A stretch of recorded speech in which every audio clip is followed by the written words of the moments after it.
Hi, this is Peter Whorf for Detroit Public Television, your host for Midday Music on WRCJ FM. And I'm speaking with the president of the University Musical Society, Matthew VanBesien. It's great to be with you, Peter.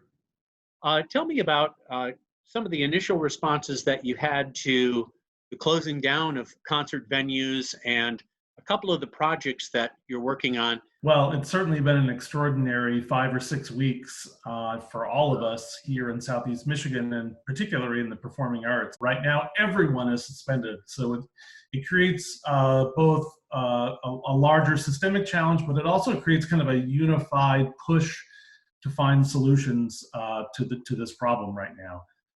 What were some of the conversations that you had with your colleagues right away?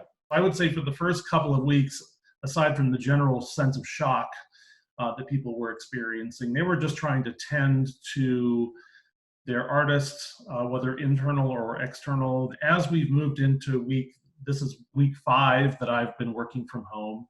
I think the conversation starts to take on a sort of a longer horizon. So many of us have, if not already announced next season, are preparing to announce next season, and we're announcing a season into a next 12 months that we don't fully understand at this point. And that is causing a lot of conversations, both in terms of people's trepidation, but also kind of sparking, I would say, some creativity around how to continue to present and perform for audiences. And ultimately, it's about connecting people and engaging with them. Tell me about this handful of resources that you've put in front of audiences to begin. So what we've tried to do is kind of be a really clever, smart, creative aggregator of what's out there. And so what UMS has tried to do is kind of be a curator of that content, to sort of work with the things that we know are really super, super high quality, that are fresh, that are fun, that are interesting, and frankly, that are aligned with some of our own programming initiatives, both this past season and for next. Tell me about Quarantunes. So we have a really, really amazing and creative team, including our head of digital, Eric Woodhams.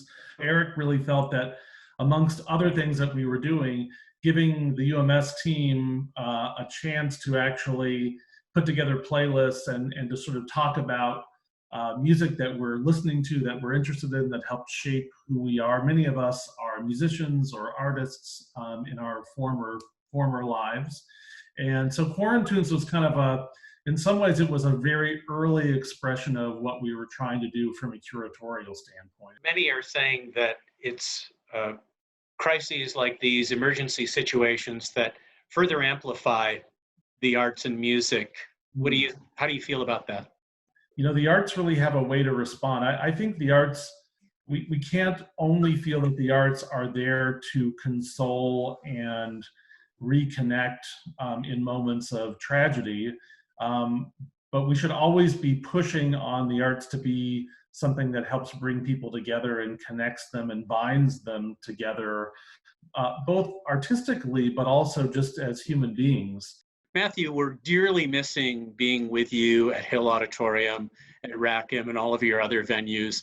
Can you share with us any of your hopes for the 2020-2021 season? We have what I feel is, arguably maybe the greatest orchestra in the world, who's been to Southeast Michigan before, is very much looking forward to coming back. We're excited to announce their return coming up in the fall. We're generally a presenter, but every once in a while we take our turn as producer, and we are going to be producing and help creating a new, what I call sort of semi-stage theatrical concert version of a wonderful golden era, golden age musical theater work. And we're really putting our heads together right now is what other possibilities might there be for next season that we hadn't contemplated before that actually make more sense now.